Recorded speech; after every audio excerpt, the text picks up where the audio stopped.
they actually could live on the surface of the planet, where these gods, I don't think they could.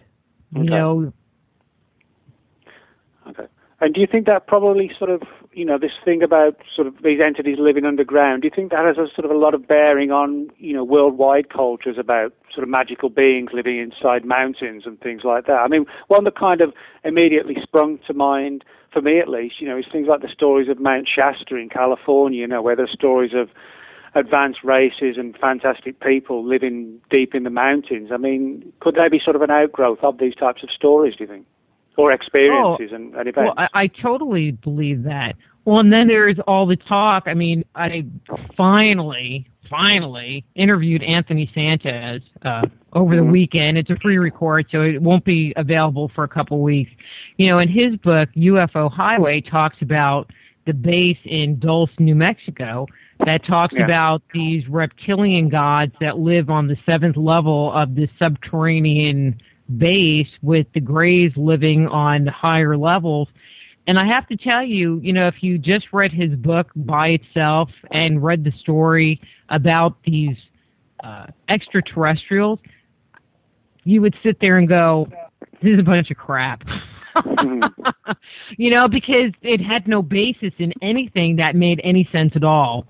When I read it, I almost fell over, because I had just gotten far enough in the writing of this book that I went, oh my God, this is coming from a UFO guy. You know, this is coming from a totally different source, and the story he tells parallels the story I tell, but the source material was 180 degrees out. Okay, we've got one question here. Theories exist about the atmospheric pressure being able to accommodate larger beings in Jurassic times. Is that anything you've focused on at all, Rita? No. Well, I guess that's the short answer to that. That's a short answer to that. Well, I'm question. just sitting there going, I don't know why I would even go there or think about that. Well, that's fine. I mean, it's your book. That's fine. Sorry. Okay, it's all right. We've got another question where somebody was asked, you know, the nature of proof. How much of this can we prove? You know, is it circumstantial, I guess? To what extent can we, you know, demonstrate facts versus what we think? I mean, I guess one of the problems is, you know, when we're dealing with something that's a very ancient mystery, I guess that makes things, you know, possibly, you know, sort of provoke these types of questions, I guess. Well, and even if we did find proof, I think it would be very quickly suppressed. But I mean, what we're presenting is a very circumstantial case. You know, we are presenting the mythology and letting the mythology tell its own story, not us telling a story about what the mythology says. And it can only be circumstantial. I mean, it's saying, well, can you prove, you know, what it says in the book of Genesis? You know, people are still looking for Noah's Ark and the Ark of the Covenant. And, you know, great if we find it, but up until that point, it's like, you know, and it's really not about belief. One of the things that we really hope to do is to provide a preponderance of evidence so that someone can make their own conclusion. You know, we don't tell you what conclusion to make. It's just, this is what it says. And I mean, we throw in, you know, some questions to get you to think, but, you know, it's, you know, but no, there is no proof. There are things that we see that parallel the stories and blend in and fit in very nicely, but no proof. Sorry. Sure. No, that's fair enough. And as far as kind of, you know, the angle of when we're trying to come to some conclusions, etc., and, you know, we're dealing with belief and theories and ideas, I mean, from your own perspective, how do you feel that, you know, the readers will respond? You know, whatever field they're in, how do you think they'll respond to the idea of having belief systems sort of challenged, questions, or even, you know, sort of kicked totally out the ball ground, so to speak, you know, by you saying this when, you know, somebody else has had a long-standing belief in this? Do you think that's sort of a challenge to have to deal with when people do have sort of deep-seated beliefs about things? Well, you know, having worked as a psychic the bulk of my adult life. And then moving to Texas, which is in the Bible Belt, so I've already dealt with the whole, you're going to burn in hell and you're going to, persecution. I've already gone through the whole persecution thing. So for me personally, whatever. That's a good approach. My husband, co-author, he is a little bit concerned. He's like, they're going to be like burning stakes out in front of our house. I'm like, okay, so whatever. It's like we can get some hot dogs. No, that's a good approach to take. You're sort of doing your own thing and saying, hey, these are my conclusions. If you don't like it, you don't like it. That's how it goes. Well, but I think that there is a growing population of people that are interested in the concept of our history and what's being hidden from us and what is not being revealed either through the proper channels, when we talk about the stuff, coming out of Egypt, or we talk about like the material that Michael Cremo has put together about, iron hammers and rocks, or the whole Bosnian pyramid thing. Oh, it's man-made. It's like, yeah, it's a whole mountain of man-made cement. I mean, come on, And so, if you can believe in the Bosnian pyramid, maybe you can believe in me. It's possible. All righty. And I guess that sort of opens up the next point, when we're talking about what people think about it and, people asking questions about our past and, wanting answers. Where do you see, this book going? I don't mean in terms of, people of the book itself literally going on the shelves. I mean in terms of what do you sort of see as the response is going to be, and do you sort of foresee it's opening further doors, not just to your research, but in general as to the mysteries of the past and things like that? Well, I mean, I feel like at minimum it will make people think. It will make people ask questions. One of the things that you're forced to do in this book, because we don't just create one storyline. We tell this piece of the Sumerian story, and then tell this piece of the Greek story, and then we tell this piece of the Mayan story, and this piece of the Australian story. And so the reader is really forced to have to make the connections themselves. And so it makes them have to think. Well, that's always a good thing. There's almost like a dumbing down, I think, of people today, and getting them to think is actually a very good thing. So. And I think it will force people that are interested in this subject matter. And, I think someone, I joke around, my brother, his birthday's tomorrow, love him to death, but he's a pretty fundamentalist Christian, and I would not send him a copy of my book. I mean, even though in his mind I'm already burning in hell, whatever. But I don't think he would be somebody that would support its content. Okay. And so, but I think that there is a large segment of the population that is interested in this kind of material. I think people that watch the Ancient Alien series on TV, people that watch the shows on 2012 or watch the shows about, Egypt and, discoveries in the pyramids and stuff are going to be interested in something like this, because I think it gives you the information and, gives you the facts, the mythological facts, without a lot of bias and without a lot of BS. Okay. All right. And we've just had another question come through in the chat room, which is basically to ask you about the parallel principle of human beings awakening through unconditional love. Can you talk about that? All right, give me a second, because that's really like shifting gears here. Well, it's a different question. Okay, I was looking at the screen going, oh, different question.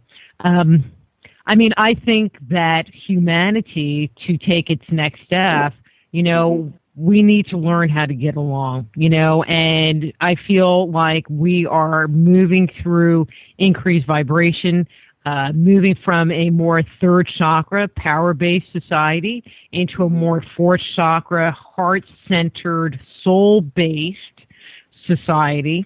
And one of the outflows of that is unconditional love, or one of the ways to get into that is unconditional love. Unconditional love. Something that the gods of old really found it challenging to do.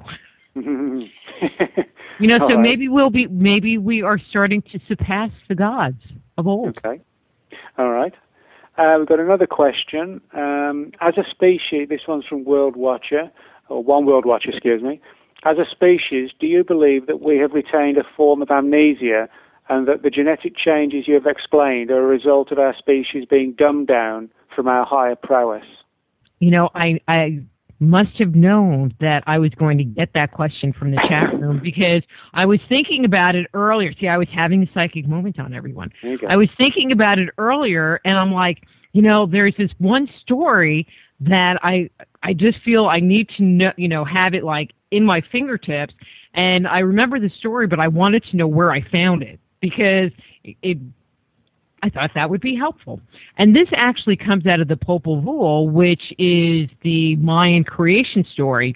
And one of the things that they did as part of their creation process, and there were 5 different versions of man that they created. And in the last version of man, they made him out of corn, which was a first, and they fed him on this elixir, which would prolong his life. But one of the outcomes of this being that they created was that he was very intelligent and very intuitive. And so they decided at that time to dumb man down so he would only be aware of what was directly around him. But they also realized that in time, mankind, through the generations, would start to learn and act and be more like the gods. Okay. I thought that was a really cool story. No, that is a cool story. I wonder if any of the attempts to be dumb us down have anything to do with the rise in reality TV. Well, that's not the ETs trying to dumb us down like in the beginning. That's a whole other story. Mm-hmm. But we could probably need another show for that one. So. Well, and we really do not. No, we do not go into contemporary ufology in this book and the role that the extraterrestrials are playing in society today, because that really would be another book. Mm-hmm. Well, maybe that's one for the next book for you. You never know. Yeah. Actually, one of the other things, that sort of crossed my mind, and I don't know if you even focus on this in the book, but, you talk about these sort of various genetic changes and things like that. I mean, do you feel this is like an ongoing thing with these sort of stories about hybrid children and black-eyed kids and that sort of thing? Or is that totally separate? It just seemed to me, it was kind of along that approach of genetic changes in altering the population, if you like. I wondered if there is a connection, or is it, separate in some respects? I mean, I think that that's a possibility. Again, that believability, it's like, we find ourselves in this really interesting place. It's like we believe there are UFOs, or life out there, but then there's this other part that's like, but they're really here. How could that be? So we have this little like mental conundrum that happens for us. But I do feel like if they're here, which, there's part of, it's like, do you believe in reincarnation? Well, yes and no. But yes, but no. It's one of those kind of things. Yeah. That they are still playing a role in what's going on. And actually, after I had finished the manuscript, I found this one article that talked about a genetic change that they've recently identified. And according to the geneticists, they didn't know what the change was, but the change... You're going to love this. The change was found, they found the change starting to affect the population about 350 years ago. Woo! Right at the advent of the Industrial Revolution. Oh, yeah, of course. You know what I mean? So which came first, the genetic change or the Industrial Revolution? I mean... that's a very good point. So where do you sort of see all this going in the future? I mean, is there a future? In terms of this sort of manipulation, I mean, is there sort of an end game, do you think? That's really hard to tell. And I'm going to turn a little conspiracy here, and I'll just say it anyway. There are people that say that, they use mankind was created to be a slave. And I don't know that I necessarily agree or disagree with that comment, but there is something that I do believe about mankind. And there is a gentleman named Carlton Kuhn who wrote a book called The Races of Europe. And all right, so it's a really politically incorrect book, although he talks about like genetic features and from this race and how you can tell. Anyway, but one comment he made in the introduction of his book that flabbergasted me and caused me to follow it an area of questioning was the concept of mankind being domesticated. Which is different from a slave. I mean, when we think of domesticated, we think of cows. Yeah. But we also think of horses and donkeys. And so were we slaves or were we domesticated animals that were used to carry out some kind of labor? And has that whole, if you're into the whole Illuminati and the, powers that be, has that agenda changed? Are they still working on creating this domesticated group of sheeple to carry out some end or some purpose? What that would be, I have no idea. But I think the possibility is truly out there. Mm-hmm. Okay.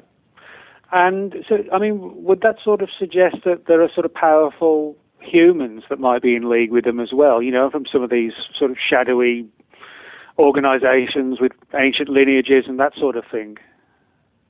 Well, see, that's more your topic, Nick. Yeah, I wasn't looking for feelers for my next book, but I just wondered if you'd, I mean, joking aside, if you actually found anything suggesting, I mean, you could look at some of these all-powerful groups, and they really do have sort of long heritages. I just wondered if there was a tie-in with that, where there were sort of chosen humans working alongside them, if you like. Well, I mean, when you look at mythology, because that's really where we focused our attention. We did not touch contemporary. When you look at mythology, though, you have the demigods, the half man, half god, that definitely brought that alien DNA into the population. But also when you look at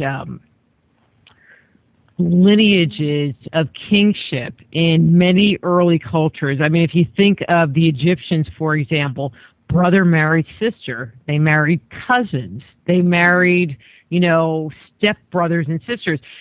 There was this concern about keeping the bloodline pure. And handing it down, you couldn't bring, Joe the farmer in and bring him into the bloodline. And I have the belief that at least at some point in time, I think that after a while it became very dogmatic, and they just did things because that's how it had been done forever. But the original thought was that you needed to keep the bloodline pure because you had a special bloodline. And you didn't want to, thin it down by bringing in other DNA. And so whether that was the bloodline of a demigod, a half man, half god, that was brought in to control the planet, or was it the gods themselves? A little hard to tell, but I do feel like there has been this history of belief of keeping that bloodline pure. I think that, as we move forward, like in England, it could be some far off, distant cousin, brother's friend that overthrew the country and took control at some point in time, but they still claim lineage when that's really not the case. Okay. And so the bloodline really isn't pure, but they'll keep that tradition going forward, even though it's not the originating bloodline that was however far back in history. Okay. All right, cool. And we've actually got a very interesting question here from Eternal Being, who basically asking, considering the fears that often sort of plague the minds of people, how do you think, or do you have any advice on how we could deal benevolently with people who have issues coming to terms, with the sort of stuff you're talking about? What's the best way for them to deal with this? They could read my book. It would tell them. That's a perfect answer. It's all in the book. I remember, and this is like a gajillion years ago, reading the Bible. I always have loved reading these really weird books, other than most people. By the time I was in 8th grade, I had worked my way through the whole archaeology and anthropology section in the library, and my goal in life was go to the La Brea Tar Pits, which I found out was in downtown Los Angeles, right next to the Museum of Modern Art, which really threw me for a shock. But anyway, I went there. It was exciting. But if you even read the Bible, read the Torah, and change the word God to alien, and the ETs came down in the clouds and the smoke and the thunder and the lightning and was hanging out on the top of Mount Sinai talking to Moses. You read the story with that slight change in your viewpoint, the story makes so much more sense. Yeah.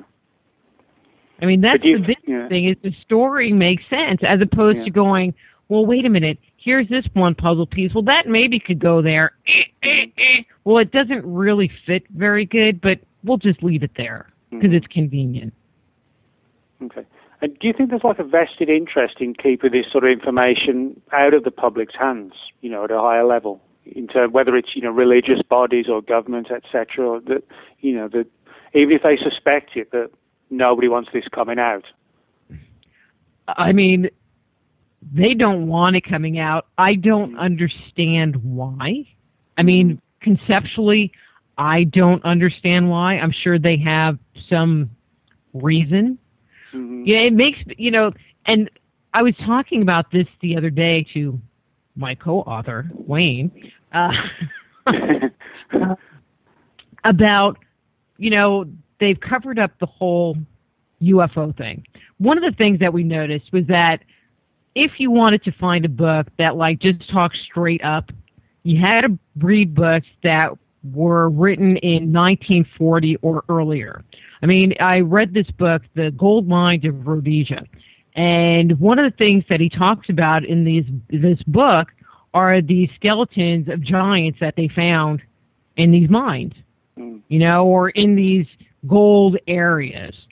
And it's totally uncensored, and it's just la, la, la, oh yeah, they found these skeleton bodies, not sensationalized, and see, it was just la, la, la. Mm-hmm. But after 1940, a lot of that kind of just candid commentary goes away. Mm-hmm. But what's interesting is that's right at the time of the whole Roswell thing, and I'm wondering if there was a connection between, okay, so now this whole UFO thing is starting to come to the surface, and so now we can't have people see this information about this pre-existing culture that was here that was not human. Okay. I don't have any proof, but it could be. Okay. No, that's fine. Well, we're down to the last few minutes, Rita. Again, do you want to talk about a little bit where people can get the book and just remind them of the title and where they can contact you and things like that? Sure. So you can get a pre-order copy of the book at 2 different locations. Well, it'll take you both to the same location, but one is www.manmadethechronicles.com, and the other one would be going to Just Energy Radio, soulhealer.com. And then clicking on the link, books, CDs, and that'll take you to the page. And we are offering free shipping for any books that are pre-ordered through the site, as well as autographs from the authors, myself and Wayne La Liberty, the co-author of the book. Okay. And do you want to tell people also about your own show? Sure. And so I host a radio show. It's called Just Energy Radio. It airs every Friday from 2 to 4 p.m. Central Standard Time. The show's been on air over 5 years, and so we have 5 years of archives on the justenergyradio.com, so www.justenergyradio.com webpage. Nick has been on like a gajillion times, which is how we know each other so well. And it's programming like this, covering everything from alternative health through UFOs. And we have a lot of fun. You get to hang out with me. Yes, we do. And do you have any lectures or conferences, anything like that coming up? I have to think. I will be at the Paranormal Kicks Cancer Conference September, hang on a second, I don't know if I had my calendar in front of me. September 15th, that's going to be in Waxahachie, Texas. I will be at the Central Texas Paracon, that's a go show, October 6th, that's in Austin, Texas. I will be at the Paradigm Symposium with Nick. Woohoo! Actually, Nick, that's going to be a great show. And actually, if you're interested in this topic, the whole ancient alien thing, I mean, that is the place to be. Eric Von Donigan, Philip Coppens, Giorgio Zuclos, you know, the guy with the hair, Nick, Marie Jones, Larry Flaxman. I'm just trying to think. I'm just a buttload of really good people. I'll be there. I won't be speaking, which sucks. But I'll be there doing readings, and you can get copies of the book firsthand and meet me. That'll be good. That's that will be good. The 18th through the 21st in Minneapolis, Minnesota. ParadigmSymposium.com. All right. And have you got any sort of last closing thoughts for the audience, Rita, about your book or just in general, you know, your research? Sure. You know, one of the things about our history is that we have been put in a box. You know, whether it is by the government, whether it's by church, whether it's by our social and cultural groups. And we hope that Man-Made will help you to step outside the box and look at yourself and your place in the world in a different way. Well, thanks, Rita. That was perfect. Thank you. That was a great place to end. And thanks so much for a great interview. And I hope the book does very well. And again, it's Man-Made, The Chronicles of Our Extraterrestrial Gods by Dr. Rita Louise. Thanks, Rita. Thanks, Nick. Bye, everybody.